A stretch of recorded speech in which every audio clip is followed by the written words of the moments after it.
Bonjour, est-ce que vous m'entendez?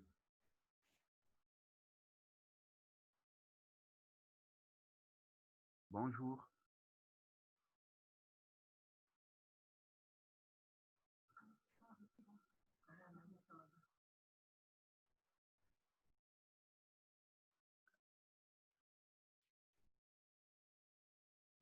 Est-ce que vous m'entendez?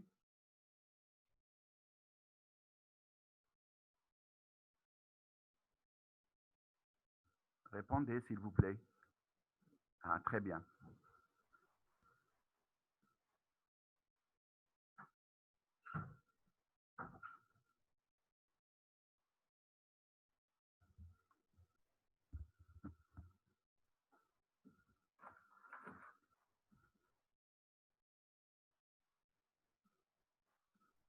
Donc aujourd'hui, on va continuer donc le cours sur les formes nouvelles.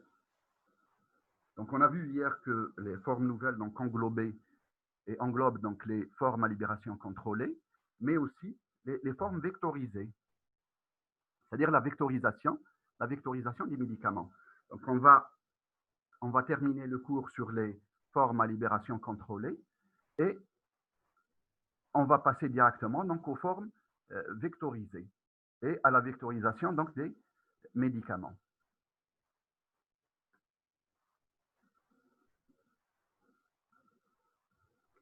Lorsqu'on a étudié la classification des systèmes polymériques à libération contrôlée, nous avons dit qu'il existait pratiquement 4 types de systèmes. Donc vous avez les systèmes à diffusion contrôlée, vous avez les systèmes chimiquement contrôlés, vous avez les systèmes qui sont activés par pénétration de solvants, et enfin vous avez les systèmes qui sont activés par les ondes magnétiques ou ultrasoniques.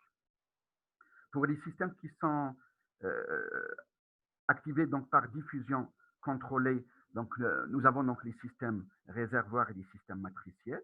Les systèmes chimiquement contrôlés englobent donc les systèmes biodégradables et les systèmes à chaîne greffée. Mais les systèmes activés par pénétration de solvants donc englobent les systèmes gonflants et les systèmes à gonflement contrôlé. On les a vus donc hier. Et ce qui nous reste aujourd'hui, donc, ce sont les systèmes contrôlés par la pression osmotique. Donc, système activé par pression osmotique.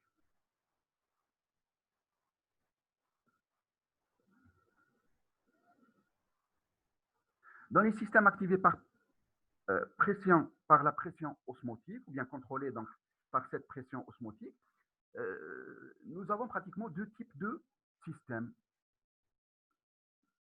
Donc, il y a deux types de systèmes.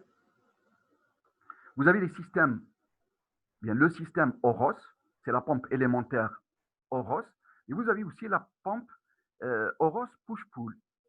Donc, ce sont deux systèmes qui sont contrôlés par pression osmotique. La première, c'est la pompe osmotique Horos. C'est celle qui a été développée en premier. Ensuite, donc, il y a la pompe Horos push-pull.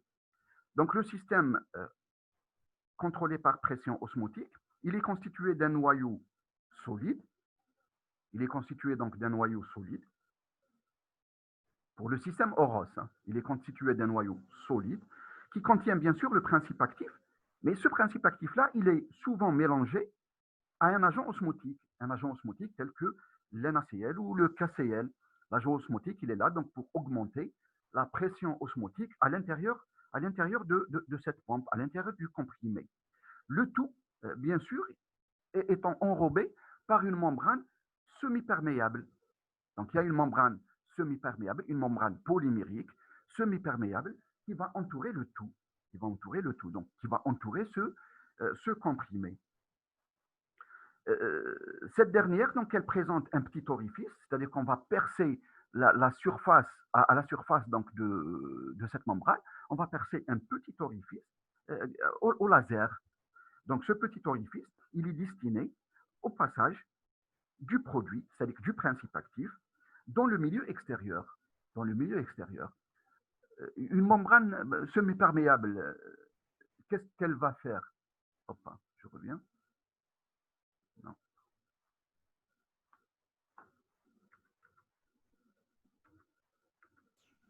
Une membrane semi-perméable.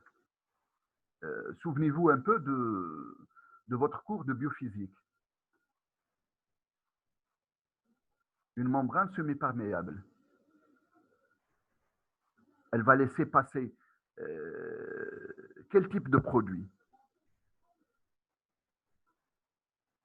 Juste de l'eau. Donc la membrane semi-perméable, elle ne va laisser passer que de l'eau. C'est-à-dire que lorsque vous allez avaler votre système Oros, qu'est-ce qui va se passer? Il y aura de l'eau qui proviendra bien sûr du milieu gastrique, qui va pénétrer à l'intérieur du comprimé, qui va pénétrer à l'intérieur de votre système Oros. À travers quoi? À travers la membrane polymérique. Ensuite, qu'est-ce qui va se passer lorsqu'il y a pénétration de l'eau à l'intérieur du comprimé? Qu'est-ce qui va se passer?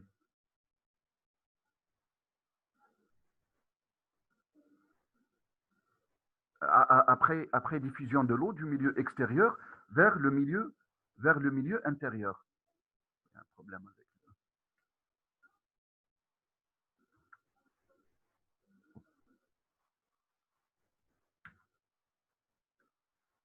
Je ne sais pas pourquoi ça bloque.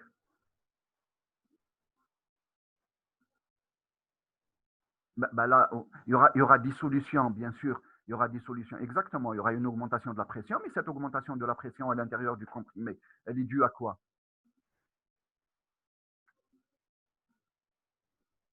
Pourquoi ça ne passe pas? Ça se bloque. Hmm, pas le gonflement, hein. Ça n'a rien à voir avec le gonflement. Oui.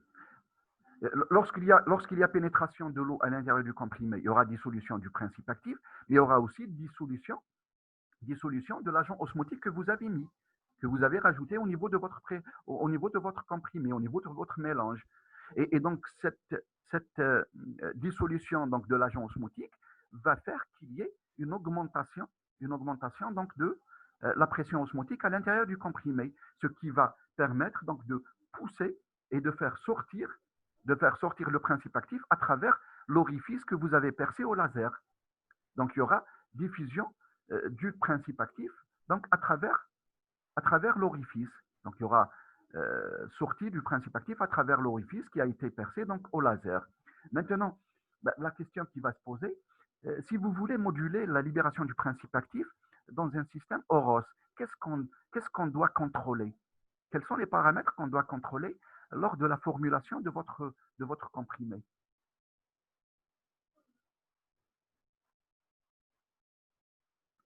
Le diamètre de quoi?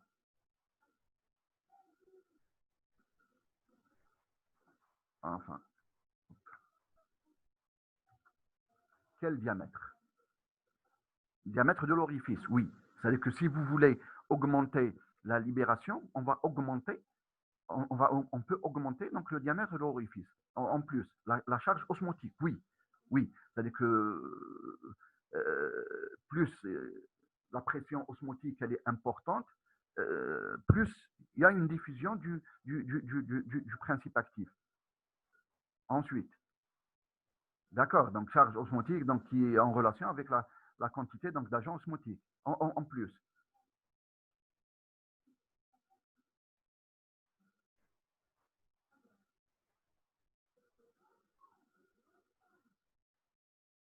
la pression, elle est en relation avec la quantité d'agent osmotique. On est dans les systèmes Oros. Hein. On ne parle pour l'instant que du système Oros.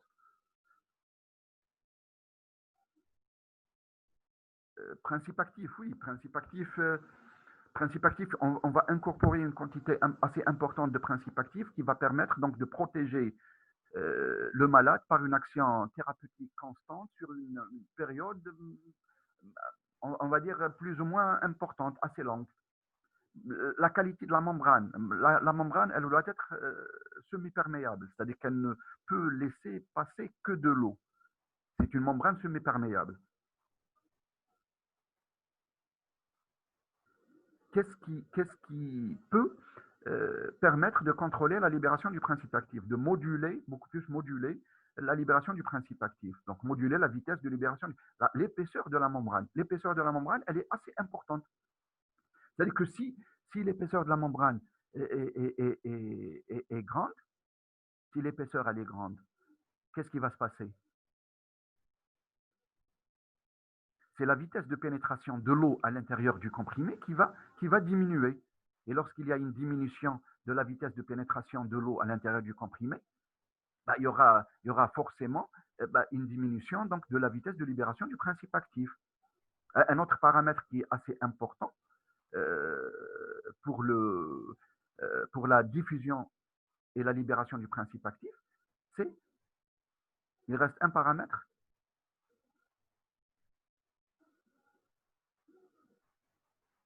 Le dernier paramètre, c'est quoi? C'est la surface. C'est la surface totale du comprimé. C'est-à-dire que plus la surface du comprimé est importante, bah, plus la quantité libérée au temps T le sera aussi. Le sera aussi. Ben, le milieu, c'est le milieu gastrique. Hein, donc, le milieu, il ne va pas réellement intervenir. Donc, le système Horos, il est constitué donc d'un noyau solide. Il est constitué d'un noyau solide contenant le principe actif, souvent mélangé à un agent osmotique, NaCl, KCl, ou bien d'autres agents osmotiques peuvent être utilisés, bien sûr. Et d'une membrane, donc le tout étant entouré par une membrane semi-perméable. Donc, cette dernière présente donc, un orifice percé au laser qui est destiné donc, au passage du produit dans le milieu extérieur. C'est ce qu'on appelle donc cette pompe-là, cette pompe Horos, on l'appelle la pompe osmotique élémentaire. Elle a été donc brevetée par ALSA Corporation sous le nom bien sûr d'Horos, sous le nom d'Horos. Donc c'est la première pompe qui a été brevetée par la société donc ALSA Corporation. Deuxième type de deuxième type de système, deuxième type de système, le deuxième type de système, c'est le système Horos push-pull. Au niveau, ce qui fait la différence entre le système Horos et l'Horos push-pull, c'est déjà la présence de deux compartiments.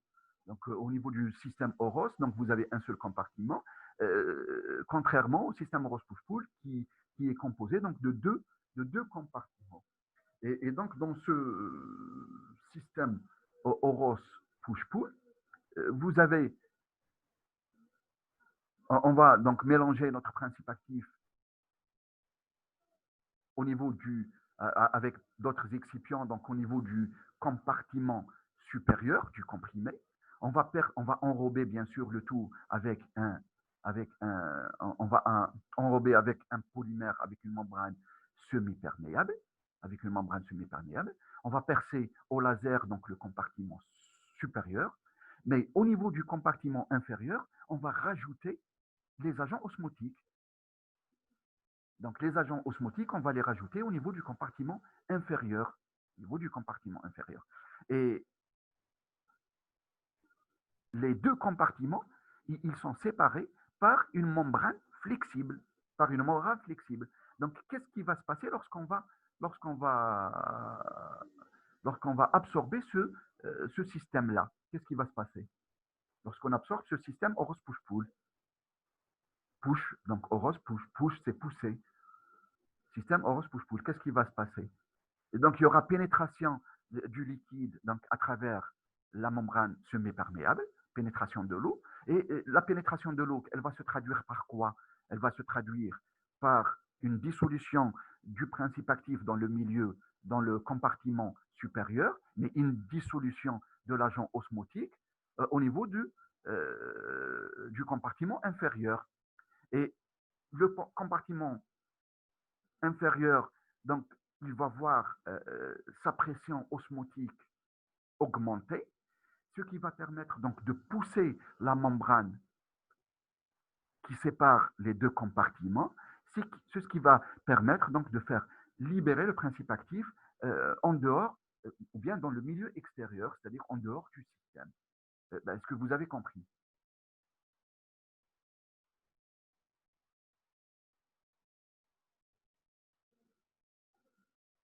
Non. Donc, vous avez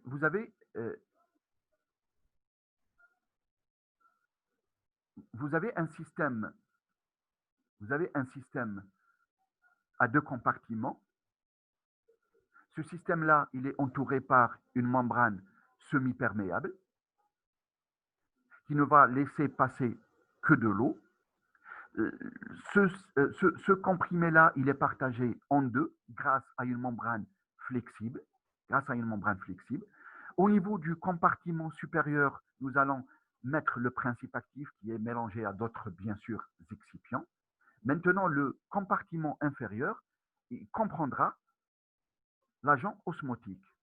Lorsqu'on va absorber ce comprimé, il y aura pénétration de l'eau donc à travers la membrane semi-perméable qui va permettre, bien sûr, cette eau-là, elle va permettre la dissolution du principe actif dans le milieu, la dissolution du principe actif dans le compartiment supérieur, mais elle va permettre aussi la dissolution de l'agent osmotique dans le compartiment inférieur.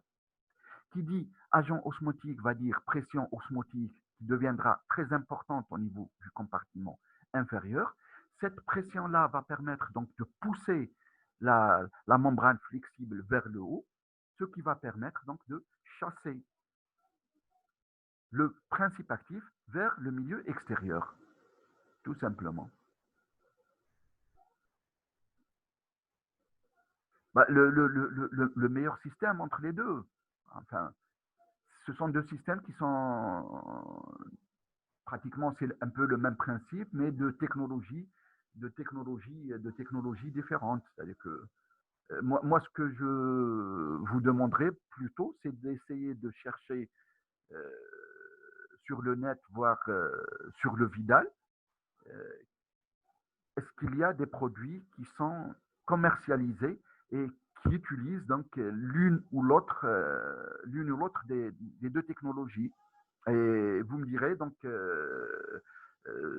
sur la page, sur le groupe, vous me direz quel produit vous avez trouvé. Donc essayez de faire une petite recherche sur le net, beaucoup plus sur le net, et dites-moi est-ce que ces produits-là, est-ce que ces technologies-là sont utilisées pour la fabrication donc des formes à libération contrôlée. Maintenant, si on veut augmenter, s'il vous plaît, si on veut contrôler la libération du principe actif, moduler la libération du principe actif à travers le système Horos Push-Pull, ben, c'est la même chose. Donc, on va contrôler, bien sûr, la perméabilité de la membrane polymérique. On va se soucier de la perméabilité de la membrane polymérique, donc comme le système Horos, pour le système Horos. La concentration de l'agent osmotique. L'orifice, donc le diamètre de l'orifice et l'épaisseur, bien sûr, de la membrane. Tous ces paramètres-là, tous ces facteurs-là vont influencer donc la vitesse de libération du principe actif à travers le système Horos push-pull. Donc ça concerne les systèmes donc, qui sont contrôlés par la pression osmotique.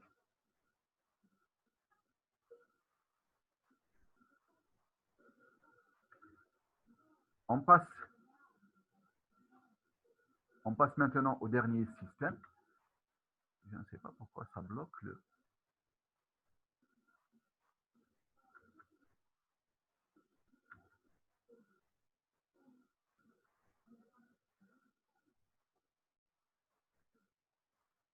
Donc, le dernier type de système, ce sont les systèmes qui sont activés. Ce sont les systèmes qui sont activés par les ondes magnétiques. Donc, dernier type de système, ce sont les systèmes qui sont activés par les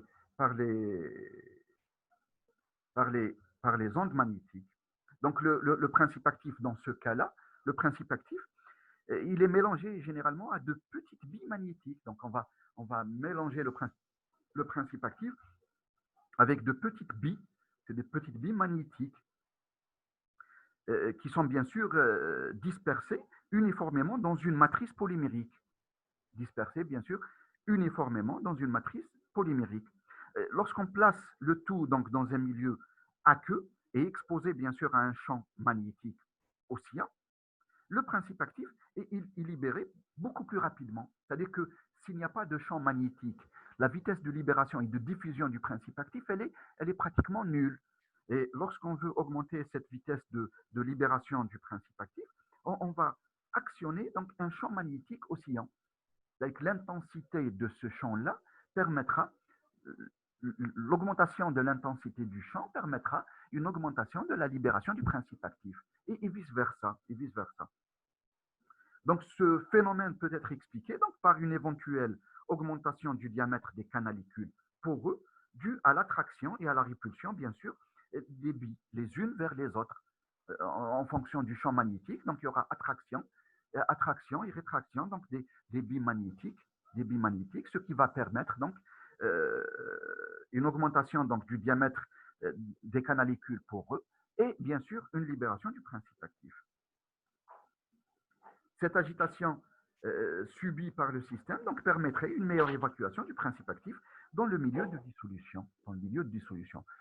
Ces systèmes-là sont à l'état de recherche. Jusqu'à l'heure actuelle, je ne pense pas qu'il y ait de médicaments qui sont fabriqués, de principes actifs qui sont fabriqués sous ces systèmes-là. Mais essayez de faire une petite recherche sur le net, sait-on jamais si vous en trouvez.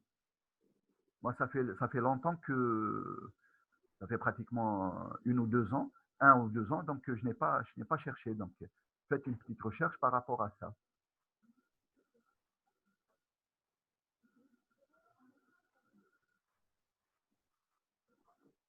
Est-ce que vous avez compris?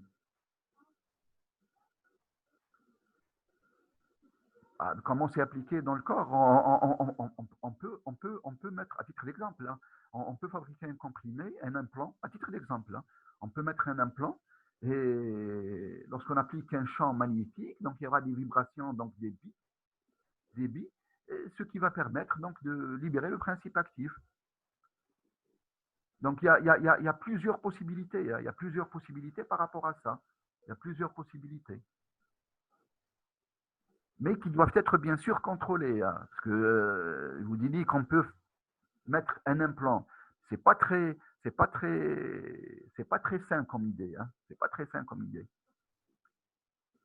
C'est-à-dire que si vous passez au niveau d'un champ magnétique, donc il y aura vibration. Lorsqu'il y a vibration, il y aura augmentation de la libération du principe actif. Donc ça va poser problème.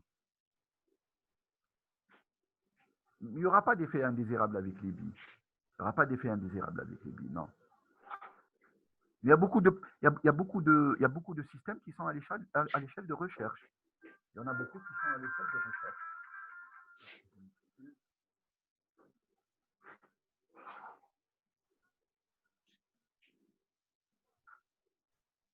Maintenant, s'il vous plaît, qu'est-ce qu'on peut fabriquer donc, comme forme avec ces systèmes-là, avec ces systèmes? Pas spécialement les systèmes activés par les ondes magnétiques, mais avec tous les systèmes. On a vu tout au long du cours qu'on pouvait fabriquer pratiquement des comprimés.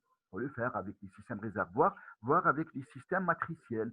Donc, et essayer sur le groupe de me donner donc quelques exemples. On peut aussi donc fabriquer des TTS, des patchs, des systèmes thérapeutiques transdermiques.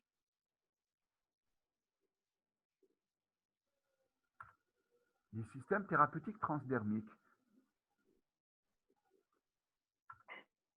Les patchs,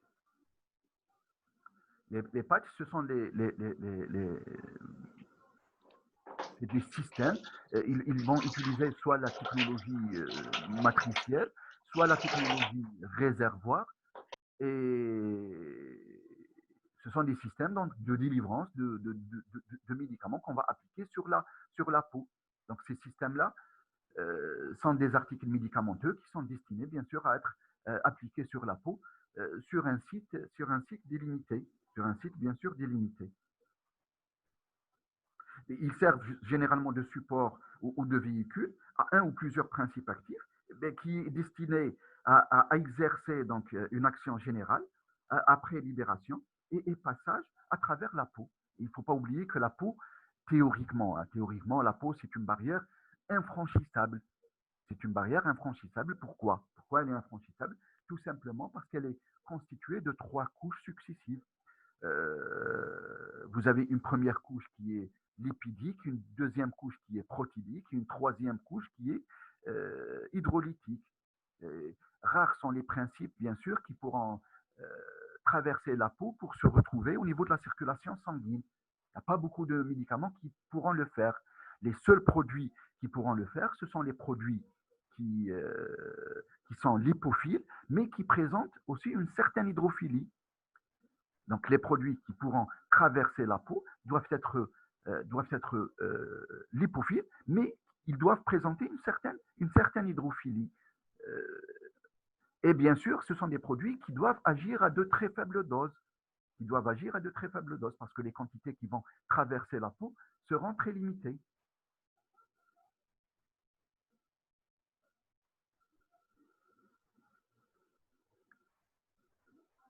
Est-ce qu'il y a une question par rapport au patch?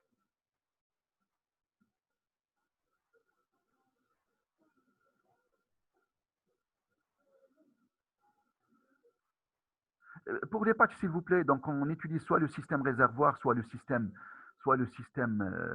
matriciel, soit un système hybride, donc les deux technologies à la fois. Soit les deux technologies à la fois. Donc vous avez un réservoir, le patch il est composé d'un réservoir de principe actif, mais aussi donc il y a des couches, une couche donc adhésive, une couche adhésive qui permettra donc au patch de se coller sur la peau. Et bien sûr, il y a des couches de protection qu'on va appliquer sur la partie supérieure et sur la partie inférieure.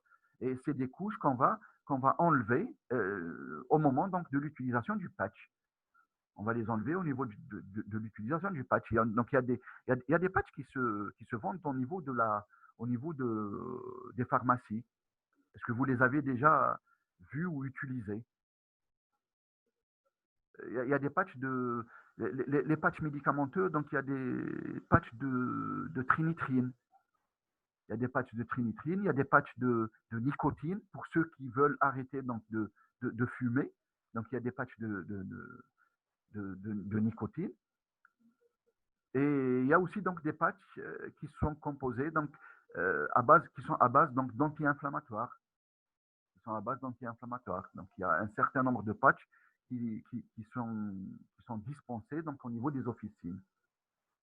Donc à côté de ces systèmes thérapeutiques transdermiques, donc il y a d'autres systèmes qu'on peut utiliser. Et ce sont les systèmes thérapeutiques OcuCert. Système OcuCert, et donc ils ressemblent un peu à des lentilles, qui ressemblent à des lentilles, et qu'on va insérer donc sous les paupières, sous la paupière. Donc ces systèmes-là sont composés d'une membrane polymérique transparente, d'un anneau opaque, d'un réservoir. À titre d'exemple, là, le produit qui est commercialisé, donc il est à base de pilocarpine. Donc on va utiliser donc un réservoir de pilocarpine et une membrane, bien sûr, polymérique transparente. Une membrane polymérique transparente. Et ça ressemble à une lentille qu'on va appliquer donc sous la paupière et qui va permettre donc la diffusion du principe actif sur une longue période. Sur une longue période. Donc ça, ce sont des produits qui sont utilisés. Ce que je vous demande, s'il vous plaît, c'est de faire une petite recherche sur la littérature au niveau du net et essayer de voir quels sont les différents types de formes à libération contrôlée qui sont dispensées à l'échelle d'une part nationale et internationale. Ils sont constitués par des systèmes réservoirs. Oui, ils sont constitués par des systèmes réservoirs. Mais je ne sais pas actuellement, est-ce que la technologie matricielle, depuis, est-ce qu'elle a été utilisée ou non? Essayez de chercher. On va essayer de chercher ensemble. Ensemble, on va essayer de chercher. C'est-à-dire que, est-ce que la technologie matricielle, est-ce qu'elle est utilisée pour la fabrication de ces systèmes-là? Pour la fabrication de ces systèmes-là. Faisons s'il vous plaît, faisons une petite recherche recherche sur le net, une petite recherche sur le net en ce qui concerne les formes à libération contrôlée, et on va essayer de voir est-ce qu'on peut utiliser, quels sont les produits qui sont utilisés à l'échelle mondiale, bien sûr, hein, à l'échelle mondiale, et quels sont, et poser la question donc à quelques pharmaciens, aux pharmaciens euh, de votre quartier, si des formes à libération contrôlée sont dispensées ici en Algérie, et lesquelles, et on va essayer d'enrichir la page du groupe. Je vais vous ouvrir donc une fenêtre pour ça. Donc, s'il vous plaît, on a terminé le cours sur les formes à libération contrôlée. Vous me laissez 5 minutes pour mettre en place donc la diapo, bien les diapos qui concernent donc les formes vectorisées. On va essayer de terminer le cours sur les formes à libération, sur les formes nouvelles de façon globale aujourd'hui. Les formes nouvelles englobent les formes à libération contrôlée, mais aussi les formes vectorisées.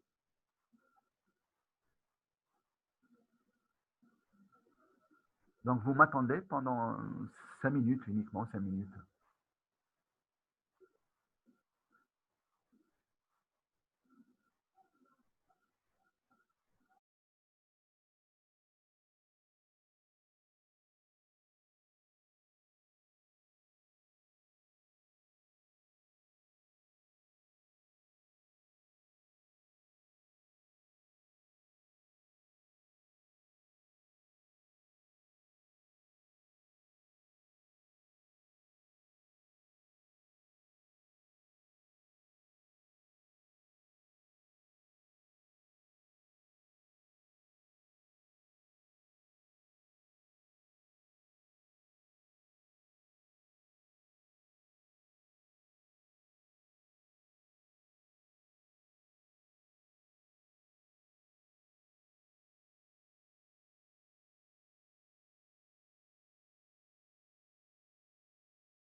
Je reviens, je reviens. Donc, s'il vous plaît, euh, je vous ai dit que les formes nouvelles donc, englobent les formes à libération contrôlée et les formes vectorisées. Donc, forme nouvelle, c'est forme à libération contrôlée et forme vectorisée. Et vous êtes là, vous m'entendez, s'il vous plaît? Si vous m'entendez, vous faites très bien, très bien. Donc, les formes nouvelles, c'est les formes à libération contrôlée plus les formes vectorisées. Et les formes à libération contrôlée, on a vu que elles ont été développées. Elles ont été développées donc pour maintenir bien sûr la concentration sanguine euh, constante, supérieure à la zone d'efficacité, inférieure à la zone de toxicité, mais sur une longue période qui peut aller de quelques heures à quelques années. Bien sûr, il y a les autres avantages qu'on a énumérés donc au début du cours. Maintenant, pour les formes vectorisées, c'est la même chose. C'est la même chose. Et avant de commencer donc cette partie-là, je vais vous poser une question. Qu'est-ce qui se passe? Qu'est-ce qui se passe lorsqu'on va absorber un médicament par voie orale? À titre d'exemple, là, vous avez mal à la tête, vous allez avaler un comprimé donc d'aspirine ou bien un comprimé de paracétamol. Qu'est-ce qui va se passer pour ce comprimé à l'intérieur de l'organisme? J'attends des réponses. Hein. Donc, qu'est-ce qui va se passer lorsqu'on va avaler, à titre d'exemple, de l'aspirine ou bien du paracétamol ou un autre produit? Qu'est-ce qui va se passer pour ce comprimé-là au niveau de l'organisme? Avant l'absorption, avant l'étape d'absorption.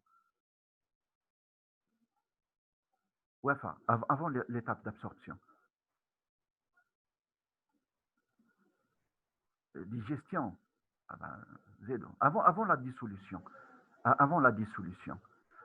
Avant la dissolution, donc il y a la libération. C'est-à-dire que lorsque vous absorbez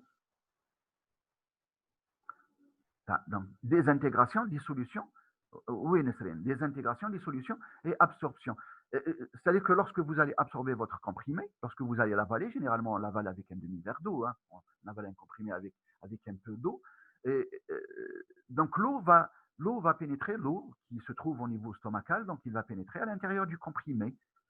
Donc les désintégrants vont augmenter de volume, et ils vont faire que le comprimé va augmenter de volume. Ensuite, il va éclater, donc votre comprimé va éclater, et il va vous restituer du granulé. Le granulé va éclater par la suite pour vous restituer le principe actif. Et donc commence l'étape de dissolution. Donc il y aura dissolution du principe actif, puis résorption par la circulation sanguine. Jusque-là, ça va. Et ensuite, qu'est-ce qui va se passer? Donc, après cette étape de désintégration, de dissolution et d'absorption, ensuite, il y aura une distribution. Très bien, Roselyne. Donc, le principe actif va se distribuer au niveau de l'organisme. Et il va se distribuer comment? De quelle manière? Il va se distribuer de façon uniforme. Il va se distribuer de façon uniforme au niveau de tout le corps. Pourquoi? Parce qu'il y a le sang, il y a le sang, il y a le cœur, donc qui va battre, qui va pomper le sang et qui va le faire passer au niveau de tous les organes. Et donc le principe actif, il va se retrouver euh, au niveau de tous les organes. Il ne va pas aller uniquement vers la cible, vers le site donc cible, mais il va passer donc dans tous les organes. Et c'est pour ça qu'on parle généralement d'effets secondaires, d'effets indésirables des médicaments, d'effets secondaires, etc. Et donc, au cours de tous ces processus-là, au cours de l'absorption, de la distribution, de l'élimination, etc., donc au cours de tous ces processus-là, tous les phénomènes sont sous la dépendance et uniquement sous la dépendance des propriétés physico-chimiques du principe actif. Donc tous ces phénomènes-là sont sous la dépendance des propriétés physico-chimiques du principe actif. Donc tout produit, tout médicament semble promis à un devenir bien déterminé. Donc le devenir du médicament dans l'organisme, il est pratiquement déterminé et difficile à contrôler. On ne peut pas le contrôler. Pourquoi? Parce que tout simplement, il est sous la dépendance des propriétés physico-chimiques du principe actif. Avec les systèmes, avec la vectorisation des médicaments, avec les vecteurs des médicaments, la recherche galénique, généralement, elle tente à maîtriser la distribution du médicament dans l'organisme. On va plus laisser cette distribution-là fonction des propriétés physico-chimiques du principe actif, mais on va la rendre dépendante des propriétés d'un vecteur. Pourquoi? Parce qu'on va fixer pratiquement notre principe actif, on va l'associer à un vecteur médicamenteux. On va l'associer à un vecteur médicamenteux. Et à partir de là, ça va nous permettre donc de contrôler et de maîtriser cette distribution dans l'organisme. Et donc le médicament, lorsqu'on va absorber le produit, lorsqu'on va administrer le produit, il ne va plus se distribuer de façon uniforme au niveau du corps, mais il va aller directement vers la cible visée. Il va aller vers la cible visée. Et c'est un peu c'est ce qu'on cherche avec avec les vecteurs médicamenteux. Bien sûr, on va minimiser au maximum les effets indésirables. On va les minimiser au maximum. C'est tout à fait normal. Et c'est un peu l'objet. Par définition, s'il vous plaît, la vectorisation, c'est une opération qui vise à moduler et, si possible,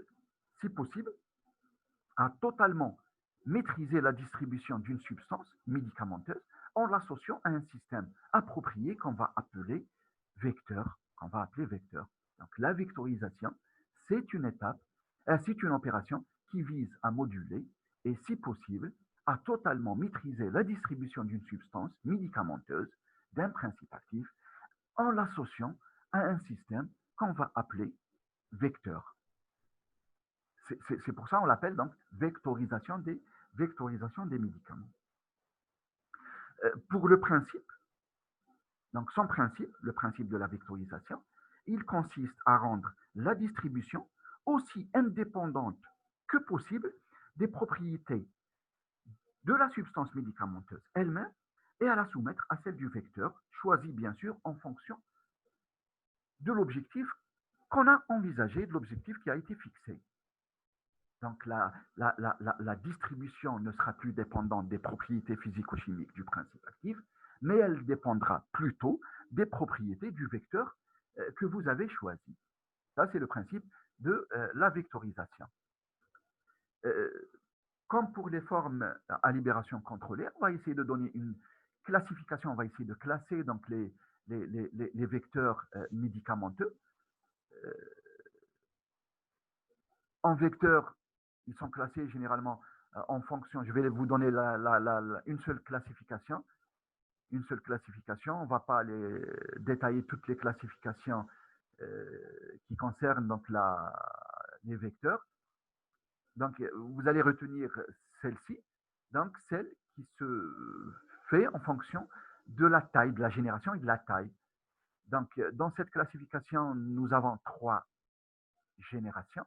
Vous avez les vecteurs de première génération, vous avez les vecteurs de deuxième génération, vous avez les vecteurs de troisième génération. Donc les vecteurs de première génération, ils présentent un diamètre supérieur au micromètre.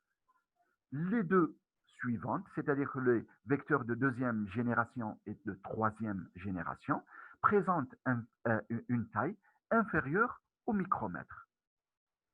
Ben, c'est simple. Hein. Première génération, donc la taille, elle est supérieure au micromètre. Les deuxième et troisième génération, leur taille est inférieure au micromètre, c'est-à-dire qu'elle est de l'ordre du nanomètre. Donc micromètre pour la première génération et nanomètre pour la deuxième et troisième génération. Donc pour les vecteurs de première génération, ce sont des systèmes qui sont capables de libérer donc un principe actif dans la cible visée, mais il y a un mais il nécessite un mode d'administration particulier. Les vecteurs de première génération, donc, permettent de libérer un principe actif dans la cible, c'est-à-dire au niveau de la cible visée, mais qui nécessitent un mode d'administration particulier, et on va en parler un peu plus loin, bien sûr. Comme exemple, pour ces vecteurs de première génération, vous avez les microcapsules et les microsphères pour chimioembolisation. Microcapsules et microsphères pour chimioembolisation. Chimioembolisation, donc vous devinez que on va les utiliser plutôt pour le traitement donc, des cancers. Donc, vecteurs de première génération, leur taille, elle est supérieure au micromètre. Ce sont des vecteurs qui sont capables de libérer un principe actif dans la cible visée, mais qui nécessitent un mode d'administration particulier. Et comme exemple, on peut utiliser donc des microcapsules et microsphères pour chimioembolisation. Pour les vecteurs de deuxième génération, leur diamètre il est inférieur au micromètre, donc c'est de l'ordre du nanomètre. C'est de l'ordre du nanomètre. Ce sont des nanovésicules ou nanoparticules. Ce sont des vecteurs qui sont capables de véhiculer un principe actif jusqu'à la cible visée et qui peuvent être administrés par voie générale contrairement aux vecteurs de première génération. Les vecteurs de première génération nécessitent un mode d'administration particulier, mais les vecteurs de deuxième génération, ils sont on peut les administrer donc par voie générale. Ce sont des vecteurs donc, qui sont capables de véhiculer un principe actif jusqu'à la cible visée et qui peuvent bien sûr être administrés par voie générale. Ces vecteurs-là sont partagés en deux. Vous avez les passifs et vous avez aussi les actifs. Dans les passifs, vous avez les érythrocytes, vous avez les liposomes et vous avez les nanocapsules et nanosphères. Donc, dans le passif, vous avez les érythrocytes, les liposomes, les nanocapsules, les nanosphères. Et dans les actifs, vous avez les liposomes thermo ou pH sensibles et vous avez les nanosphères magnétiques. Vous avez les liposomes thermo ou pH sensibles, mais vous avez aussi donc les nanosphères magnétiques. Vous avez les nanosphères magnétiques. Donc ça, ce sont les vecteurs de deuxième génération. Vous avez aussi les vecteurs de troisième génération. Et on a dit que les vecteurs de troisième génération présentent une taille inférieure au micromètre. Donc, ils sont de l'ordre du nanomètre. Ces vecteurs-là sont capables de reconnaître spécifiquement la cible visée. Ce sont des vecteurs qui sont capables de reconnaître spécifiquement la cible visée. Et comme exemple, vous avez les anticorps monoclonaux. Vous avez aussi donc les vecteurs de deuxième génération qui sont pilotés par des anticorps monoclonaux. Un anticorps, il peut être dirigé directement vers quoi? Qui dit anticorps va dire antigène. Qui dit anticorps va dire antigène. Donc il va être, bien sûr, il va dire antigène, il va être capté par un antigène. Et c'est pour ça on dit que ça, c'est les vecteurs de troisième génération. C'est ce qui se fait de mieux en termes de ciblage, de médicaments. En termes de ciblage de médicaments. Donc, lorsqu'il y a eu développement donc, de ces vecteurs médicamenteux, donc, il y a eu développement des vecteurs de première génération. Ensuite, les vecteurs de deuxième génération sont venus combler un peu et maquiller un peu les défauts des vecteurs de deuxième génération et bien sûr des vecteurs de troisième génération. Ils sont là pour combler tous les et répondre à tous les problèmes non résolus par des vecteurs de première génération, voire par des vecteurs de deuxième génération. Ça, c'est la classification donc, des vecteurs médicamenteux. On va essayer de voir quelques exemples. Avant les exemples, on va parler un peu davantage des vecteurs davantage donc, de cette vectorisation. Donc, davantage de cette vectorisation. Et premier avantage, c'est la protection contre l'inactivation chimique, enzymatique ou immunologique des molécules médicamenteuses entre le site d'administration et celui où se développe donc l'action pharmacologique. Donc ça, c'est le premier avantage. Donc il y a une protection. Donc les vecteurs médicamenteux vont nous permettre donc de protéger le principe actif. Protection contre quoi? Donc contre une éventuelle inactivation, qu'elle soit chimique, enzymatique ou immunologique, qui pourra donc survenir entre le moment où on va administrer le médicament et l'action, bien sûr, pharmacologique. Donc ça, c'est le premier avantage. Deuxième avantage, c'est l'amélioration du transport des substances actives jusqu'à certains sites difficiles à atteindre et leur pénétration, bien sûr, dans des cellules visées. Et leur pénétration dans des cellules visées. Et vous avez le cas donc, des affections bactériennes ou parasitaires localisées dans des territoires donc, extra ou intracellulaires inaccessibles par simple diffusion. Par simple diffusion. Donc, la vectorisation permettra au principe actif donc, d'y accéder, d'y accéder. Et donc, ça améliorera de façon notable le traitement. Troisième avantage, c'est l'accroissement de la spécificité d'action par une concentration sélective, efficace et régulière des produits actifs au niveau de la cible cellulaire et ou moléculaire. Et dans ce cas-là, avec des doses plus faibles de principes actifs, l'activité thérapeutique obtenue est au moins identique et les effets secondaires minimisés. C'est-à-dire que lorsque vous absorbez un médicament conventionnel, le problème, on a vu lorsqu'on a commencé le cours, le problème qui va se poser, c'est que après l'étape de dissolution, après l'étape d'absorption, le principe actif, il va se distribuer de façon uniforme au niveau de l'organisme. Il va se distribuer, donc grâce au sang, il va se distribuer de façon uniforme. Et donc, il n'y aura qu'une partie qui va aller vers la cible visée. Et donc, pour que cette partie-là puisse jouer son rôle, on est dans l'obligation d'incorporer une grande quantité de principes actifs dans le médicament, pour qu'une partie de la quantité qui a été absorbée puisse être efficace. Maintenant, avec les formes vectorisées, le principe actif, on va l'associer à un vecteur. Et le vecteur, qu'est-ce qu'il va faire? Il va véhiculer ce principe-là, ce principe actif-là, directement vers la cible visée. Donc, vous n'êtes plus dans l'obligation d'incorporer une grande quantité de principes actifs. Et ça, c'est un avantage qui est assez conséquent. Surtout pour les médicaments pour les principes actifs qui coûtent relativement cher.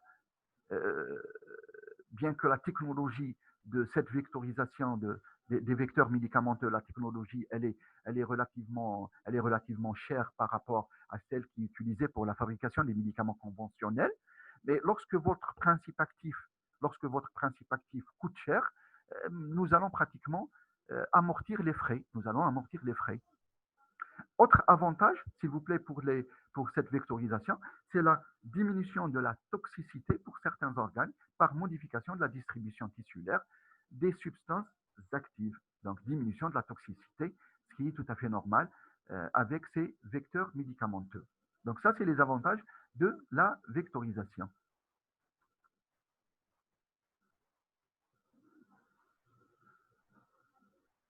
On va voir maintenant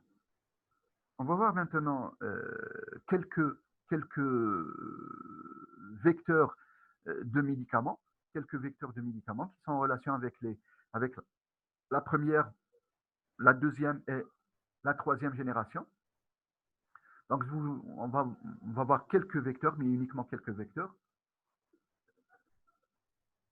de façon simple. Vous avez dans un premier temps, on a dit qu'au niveau de la classification, nous avons les vecteurs de première génération. Et dans les vecteurs de première génération, on a vu qu'on pouvait utiliser des microcapsules ou microsphères, et que leur taille, elle est généralement de l'ordre elle est supérieure au micromètre. Et donc, les microsphères et microcapsules pour chimio-embolisation sont des vecteurs de taille relativement élevée. d'une façon générale, la taille, elle est élevée. Elle est de l'ordre de 100 à 800 micromètres. Elle est de 100 à 800 micromètres. Et ces vecteurs-là, ils sont conçus pour libérer une substance antitumorale au sein d'une tumeur. Ils sont conçus, ils ont été conçus pour libérer une substance antitumorale au sein d'une tumeur. Les systèmes utilisés sont soit des systèmes pleins, c'est ce qui est, c'est la photo à gauche de votre écran. Ce sont des systèmes pleins. Donc les systèmes utilisés sont des systèmes pleins. On les appelle microsphères. Donc c'est des sphères. Donc une sphère, c'est toujours plein. Soit des systèmes creux et qu'on va appeler microcapsules. Microcapsules. Et c'est la photo qui est située donc à droite de votre écran. Bien sûr, ces microcapsules ou microsphères contiennent une substance anticancéreuse à l'état dissous ou dispersé dans le matériau constitutif de ces systèmes-là. Bah, généralement, le matériau constitutif de ces systèmes, ce sont des polymères. On utilise toujours donc des polymères. On va donc disperser ou bien on va dissoudre, on va disperser ou dissoudre le principe actif dans la microsphère ou la microcapsule. Et qui dit, s'il vous plaît, microsphère ou microcapsule, une microsphère ressemble à la quantité de principe actif. Selma, je n'ai pas compris ce que vous voulez dire. La quantité de principe actif est égale entre les deux.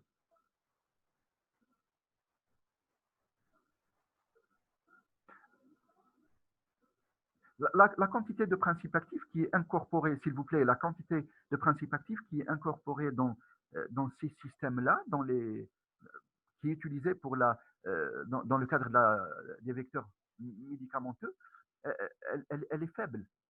Elle est faible. Elle est plus faible que la quantité euh, généralement utilisée lorsqu'on utilise une forme conventionnelle, lorsqu'on fabrique une forme conventionnelle. Et elle est encore plus faible que les quantités qui sont utilisées pour les formes à libération contrôlée. On a vu hier que la quantité de principes actifs utilisés pour la fabrication des systèmes à libération contrôlée était plus importante que celle utilisée pour les systèmes conventionnels, pour les formes conventionnelles. Et ici, dans le cadre de la vectorisation, la quantité qu'on va utiliser, elle est encore plus faible que celle utilisée pour des formes conventionnelles. Pourquoi? Tout simplement, je l'ai dit tout à l'heure, parce que le principe actif, il va aller directement vers la cible. Il ne va pas se distribuer de façon uniforme au niveau de l'organisme. Il va aller directement vers la cible. Et c'est pour ça qu'on incorpore uniquement une petite quantité de principe actif. Donc les systèmes, s'il vous plaît, creux ils ressemblent au réservoir. Ils ressemblent au réservoir, tandis que les systèmes matriciels ressemblent à la matrice. Ressemblent à la matrice. Ce sont des systèmes pleins. Une matrice, elle est pleine. Un réservoir, il est creux. Un réservoir, il est creux. Il est entouré par une membrane polymérique, mais il est creux.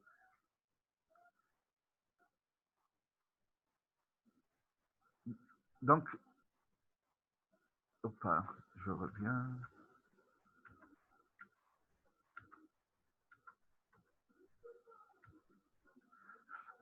Donc, ça, c'est par rapport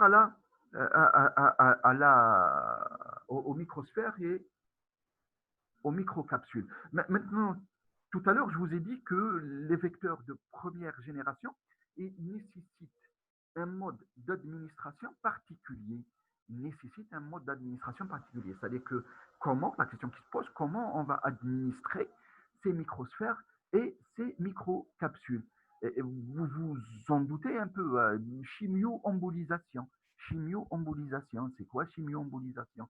Donc il y a un effet chimique, chimio, et embolisation, donc il y a un effet un peu physique. Donc lors de la chimio-embolisation, le médecin radiologue, il faut qu'il y ait un médecin radiologue. Donc le médecin radiologue procède généralement sous écran, il va procéder sous écran à l'examen précis de la vascularisation du territoire à emboliser. Donc, le médecin radiologue, c'est lui qui va administrer ce produit-là au malade. Donc, lors de la chimio-embolisation, le médecin radiologue procède sous écran à l'examen précis de la vascularisation du territoire embolisé. Il place ensuite un cathéter au sein de l'artère nourricière de la tumeur et injecte les microcapsules ou bien les microsphères par vagues successives. Donc, successivement, il va doucement, il va injecter donc par vagues successives, donc ces microcapsules et ou bien ces microsphères jusqu'à ralentissement de la circulation au sein de l'artère à emboliser, jusqu'à ce qu'il y ait donc ralentissement de la circulation, donc de l'artère à emboliser. Donc les microcapsules ou les microsphères qui ont été injectées, ils vont oblitérer donc l'artère, ils vont oblitérer l'artère, et ils vont provoquer par la même occasion une nécrose de la tumeur.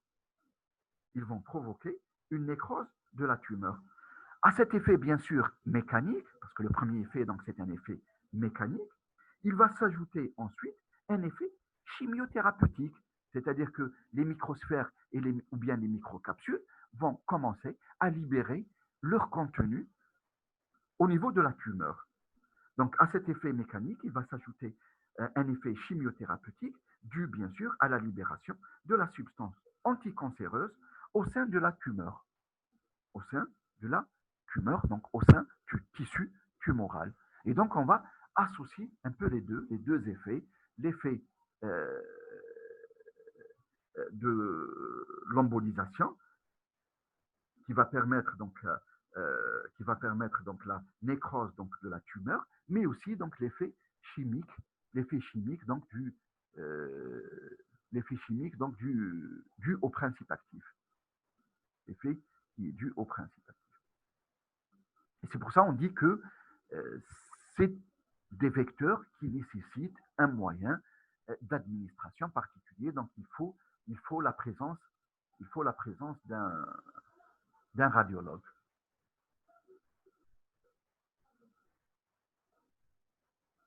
Une libération, une libération progressive, oui, une libération progressive.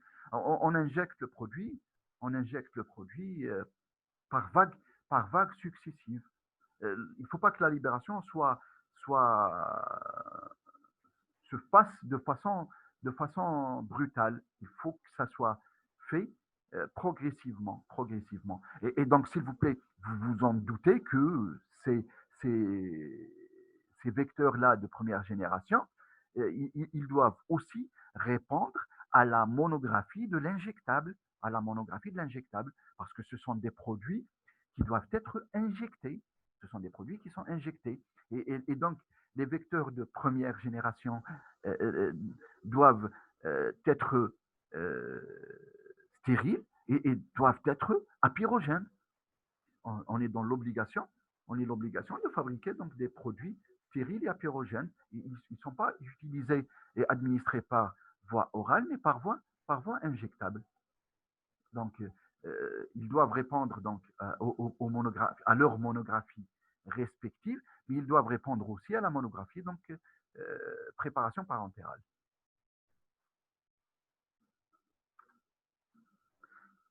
Voir maintenant un exemple donc de vecteurs de deuxième génération. Les vecteurs de deuxième génération, on a dit que on pouvait trouver donc des nanocapsules et des nanosphères. Donc les nanocapsules et les nanosphères.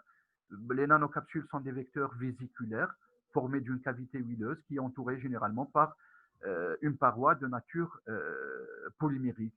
Donc qui dit nanocapsule, ça ressemble à une nanosphère. Et la différence entre les deux, c'est la taille.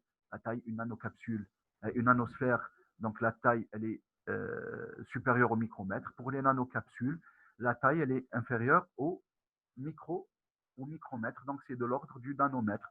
Bien sûr, pour tout ce qui concerne la technologie de fabrication, on n'a pas assez de temps donc pour le faire dans ce cours-là et dans ces conditions-là.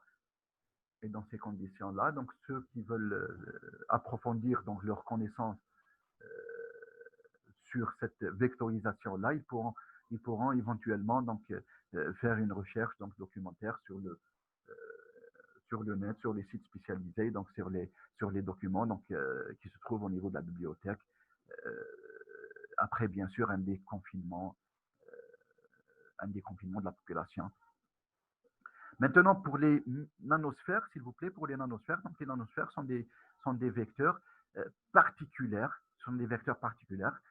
particulières, donc ça ressemble à une matrice, donc ce sont des particules pleines,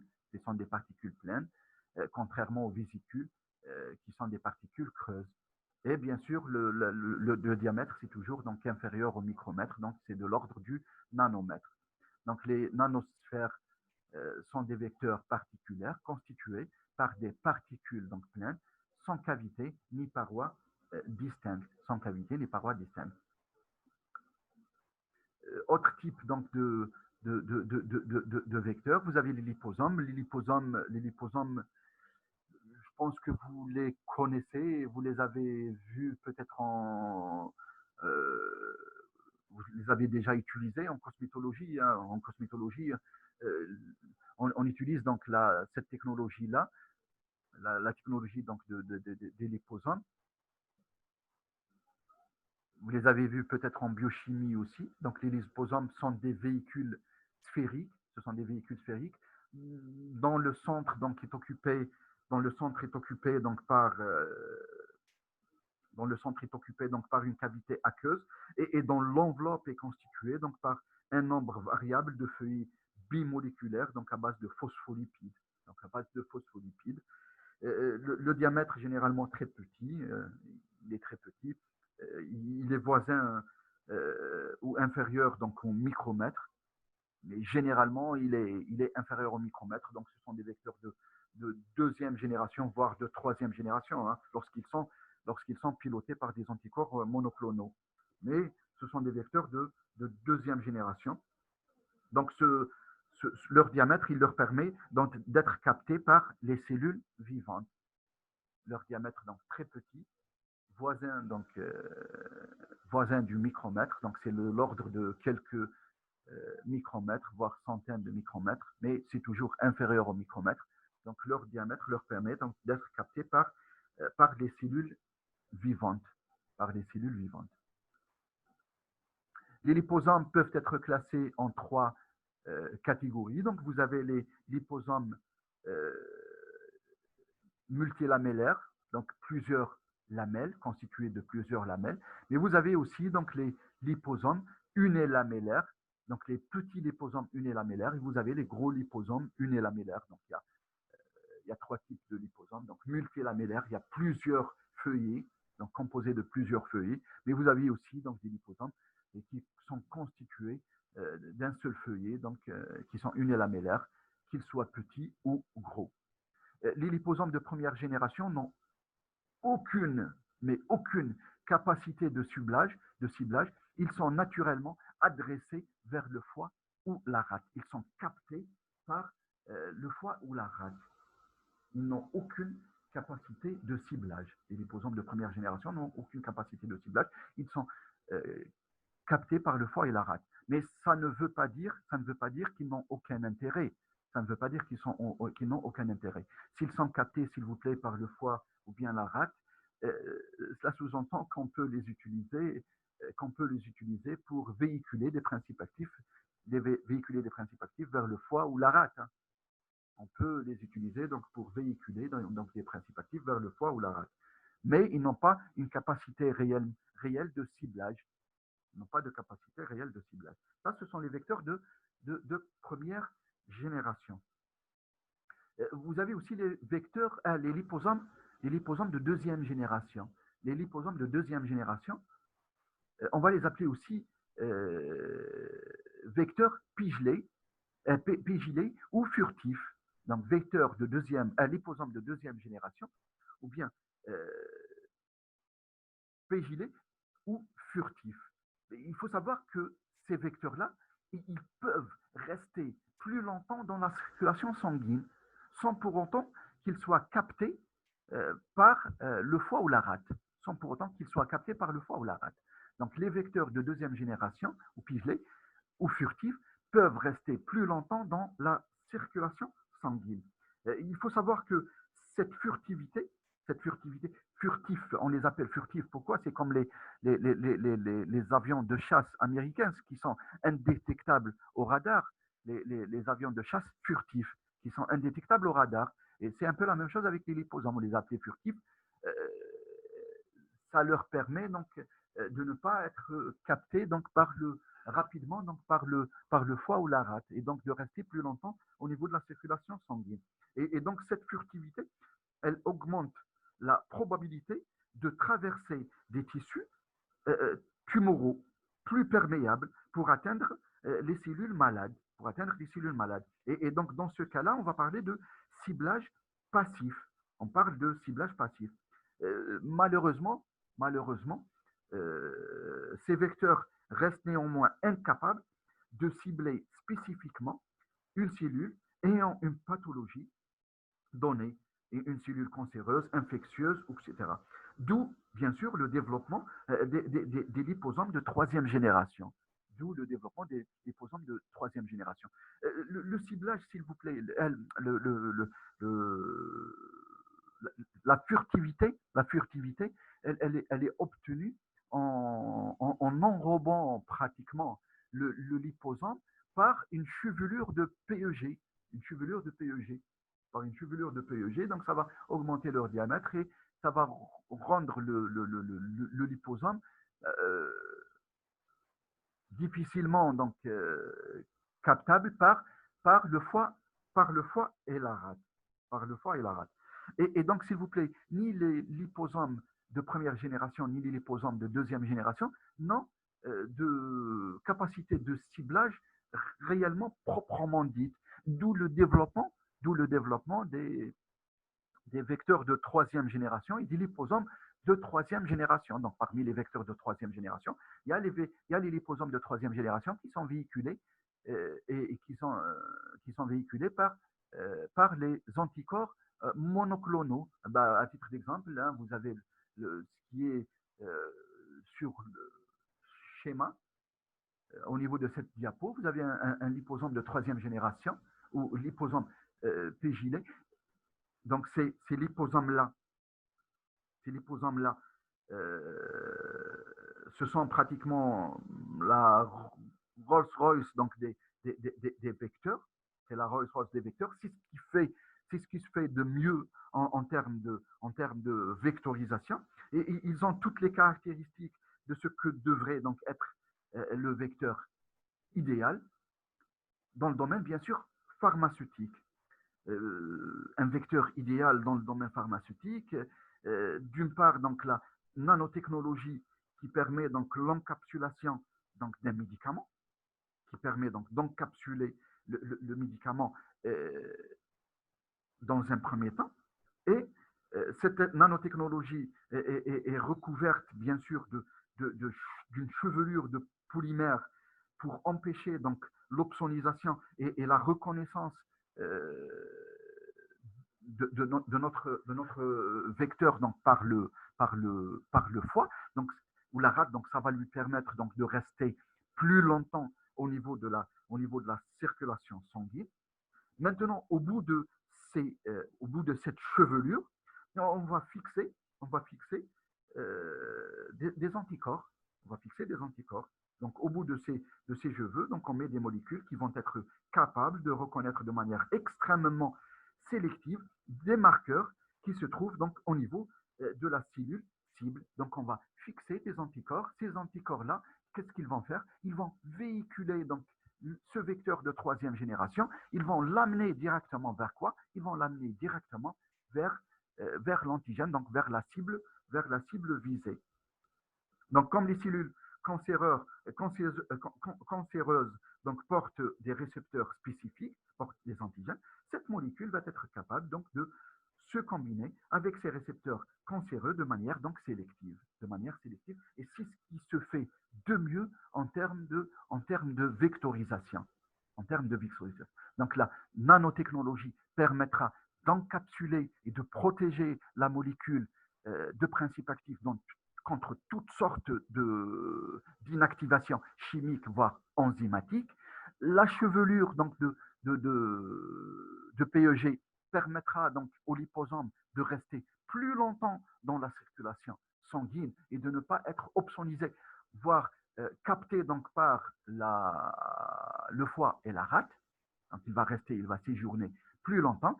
Et les anticorps vont diriger et vont véhiculer notre liposome de troisième génération directement vers la cible visée. Et ces vecteurs-là, donc c'est ce qu'il y a de mieux, c'est ce qui se fait de mieux en termes de vectorisation. Donc on vient de terminer avec le cours donc sur la vectorisation. Donc si vous avez, s'il vous plaît, si vous avez des questions, je vais vous ouvrir donc une fenêtre sur le groupe. Donc vous posez vos questions sur le groupe. Mais s'il vous plaît, faites une recherche documentaire sur la vectorisation, sur les vecteurs médicamenteux. Je sais que c'est un peu, c'est un peu pénible pour vous, hein, c'est un peu pénible pour vous à rester confiné à la maison. Vous n'avez pas encore passé donc vos deuxième EMD et on est en train de vous dispenser un enseignement sur le troisième EMD. Bien que ce soit difficile, donc essayez de faire un peu le plus. Je vous ai ouvert donc deux fenêtres, s'il vous plaît.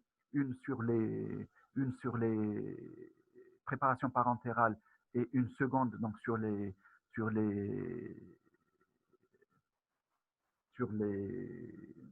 collyres. Donc, essayez de poser des questions sur ce que vous n'avez pas donc compris, voire assimilé. Et j'essayais bien sûr d'y répondre. Et ceux qui ont des réponses parmi vous pourront les donner aussi. Hein. Vous pourrez participer donc à l'enrichissement de la discussion. Plus il y a de la discussion, et plus on va apprendre ensemble. Les liposomes, Roslan, les liposomes de deuxième génération n'ont pas de capacité de ciblage. Oui, n'ont pas de capacité de ciblage proprement dite, oui, proprement dite. Ils sont difficiles à être captés par le foie et la rate. Quelle est l'utilité? Quelle est l'utilité? Quelle est l'utilité? Oui, il n'y a pas réellement une grande utilité. Il n'y a pas réellement une grande utilité. C'est pour ça qu'il y a eu le développement donc, des liposomes de troisième génération. C'est-à-dire que chaque génération, elle est venue un peu, chaque génération de vecteurs est venue un peu pour répondre à un besoin bien déterminé et pour maquiller un défaut qui a été constaté. Lorsqu'il y a eu le développement des vecteurs de première génération, les chercheurs ont vite constaté qu'ils étaient captés par le foie et la rate. Et donc, on peut s'en servir dans ce cas-là. Maintenant, si on veut parler réellement de ciblage, il fallait que les vecteurs il fallait que les vecteurs puissent séjourner plus longtemps dans la circulation sanguine. Et la seule solution pour qu'ils séjournent longtemps dans la circulation sanguine, c'est cette furtivité-là. Mais avec les vecteurs furtifs, ils ont constaté aussi qu'il n'y a pas de capacité réellement de ciblage. Et donc, pour qu'il y ait une capacité de ciblage, il fallait donc associer ces vecteurs de deuxième génération directement donc, à des anticorps monoclonaux qui pourraient donc être dirigés directement et diriger le produit, donc le vecteur directement vers la cible visée. Et c'est pour ça les vecteurs de troisième génération, donc, ils sont venus après les vecteurs de deuxième génération. Et bien sûr, les vecteurs de deuxième génération sont venus après les vecteurs de première génération. Et à chaque fois, il y a des améliorations. Inch'Allah, vous allez terminer votre cursus, vous allez faire spécialité et vous allez travailler sur ces produits-là. Pour traiter des pathologies du sang, pour traiter des pathologies. Enfin, oui, pour traiter différents types de pathologies, à vous de faire une petite recherche sur le net. Je ne vais pas vous en dire non. Donc, essayez de faire une petite recherche sur le net et on va essayer donc d'enrichir le groupe. Ça nous permettra donc de laisser une trace pour vos camarades qui n'ont pas pu se connecter par manque de moyens ou je ne sais pas, par manque de connexion, etc. S'il vous plaît, pour les demandes d'adhésion, donc il y a un certain nombre d'étudiants que je n'ai pas accepté peut-être, parce que pour accepter au niveau du groupe donc les étudiants, je n'accepte théoriquement que les étudiants de troisième année, de cette année, de cette année, mais vous devez mentionner votre nom, votre prénom et votre numéro d'immatriculation. Donc il y a le nom, il y a le prénom et le numéro d'immatriculation. Donc il n'y a pas de souci parce que je vais le faire, donc je vais le faire incessamment. Donc aujourd'hui, ces jours-ci, donc ma connexion elle est très faible parce que je viens de déménager, je n'ai pas la DSL et la 4G, elle fait un peu défaut. Donc je vais essayer de me connecter surtout les matinées et je vais vous accepter. Mais dites à vos camarades donc de mentionner leur nom, prénom et numéro d'immatriculation et numéro d'immatriculation. Et s'il vous plaît, euh, lorsque vous ouvrez une page Facebook, ouvrez-la avec votre nom, pas avec des pseudos. Lorsque vous ouvrez une boîte mail, c'est la même chose. C'est la même chose. Faites-le avec votre nom, mais et pas avec vos pseudos. Sur ce, je vous laisse et je vous attends sur le groupe. Donc la semaine prochaine, Inch'Allah, on va programmer une ou deux séances pour parler un peu de stabilité des médicaments. Bien que je vous ai déposé une vidéo sur ça, sur le groupe, donc je vais faire on va faire un cours donc, en utilisant le Zoom par rapport à la stabilité.